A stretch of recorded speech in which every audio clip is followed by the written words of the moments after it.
Salut à tous, le journal du foot de ce mercredi 4 décembre. La polémique sur le Ballon d'Or 2019 attribué à Lionel Messi. Des voix s'élèvent pour dénoncer une certaine forme de racisme dans le football. Au cœur de la polémique, la 4e place de Sadio Mané, vainqueur de la Ligue des Champions et finaliste de la CAN cette année.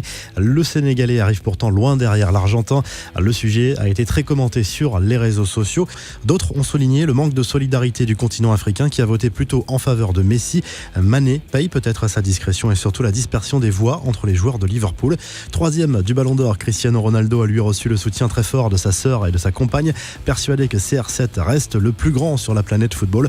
C'est la sœur de l'attaquant de la Juve qui a dégainé la première en recadrant Virgil van Dijk après sa blague sur Cristiano, laissant penser que le Turinois n'était pas vraiment un rival crédible au Ballon d'Or cette année.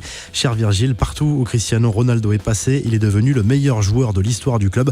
Maintenant, gagner des titres, ce qui compte vraiment. Et ensuite, nous parlerons, a notamment écrit la sœur de Ronaldo sur Instagram.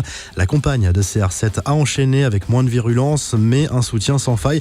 Tu es l'inspiration du football et du sport pour des millions et des millions de personnes. Tu n'as pas peur des défis, tu quittes ta zone de confort et tu continues à te surpasser et à montrer au monde entier ce que signifie être numéro 1. Vous aurez remarqué la petite pique envoyée discrètement à Messi, qui lui a passé toute sa carrière au Barça. Soir de première peut-être en Ligue 1 pour le duo Mbappé-Neymar. Ce mercredi soir contre Nantes, Thomas Tuchel pourrait titulariser ces deux stars pour la première fois de la saison. Le Brésilien et le champion du monde ont enchaîné les blessures depuis le début de la saison. Mbappé et Neymar dans le 11 de départ en même temps, ça n'est plus arrivé depuis 7 mois et c'est un mauvais souvenir pour les deux joueurs, cette fameuse finale de Coupe de France perdue contre Rennes avec un rouge pour Mbappé ce soir-là et l'affaire de la gifle pour le Brésilien. Quelques infos en bref, le Daily Mail a révélé que Raheem Sterling était en négociation pour prolonger son contrat avec Nike qui pourrait lui verser près de 120 millions d'euros en 3 ans. Selon le quotidien anglais, le joueur de City devrait signer un nouveau contrat qui ferait de lui le joueur anglais le mieux payé. Alors qu'il a annoncé son retour en Italie, Zlatan Ibrahimovic a proposé des solutions très fortes en cas de débordement raciste dans les stades. L'attaquant suédois estime en avoir été lui-même victime dans une interview à GQ Italia. Quand j'étais en Italie, il criait « Gypsy », c'est de l'ignorance, même si quand ils me voient en dehors du stade, ils veulent prendre une photo avec moi, a lâché le Suédois. Si vous voulez aller encourager les Bleus à l'Euro, c'est maintenant que ça se passe. La billetterie pour les matchs de l'équipe de France ouvre ce mercredi.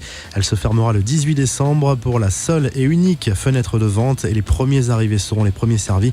Rendez-vous sur le site euro2020.com.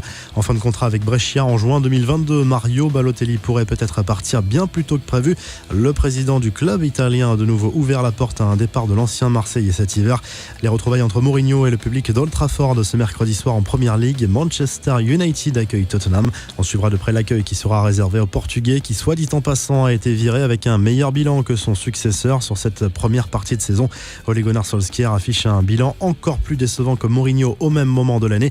La revue de presse, le journal L'Équipe revient sur le succès de l'OM à Angers 2-0. 5e victoire de suite en Ligue 1 pour les Olympiens qui confortent leur 2e place. En Espagne, Marca relance la rumeur Paul Pogba au Real Madrid. Zidane veut toujours recruter le milieu de terrain de Manchester United. En Italie, la Gazette dello Sport revient sur les accusations du directeur sportif de la Juve, Fabio Paratici, contre le Real Madrid. Pour lui, le club merengue a une grosse influence sur certaines décisions dans le football, comme l'attribution du Ballon d'Or, référence à la victoire de Modric l'an dernier. Ronaldo le méritait encore cette année, assure le dirigeant turinois. Vous retrouvez toute l'actu foot sur topmercato.com, l'appli Top Mercato, et à très vite pour un nouveau journal du foot.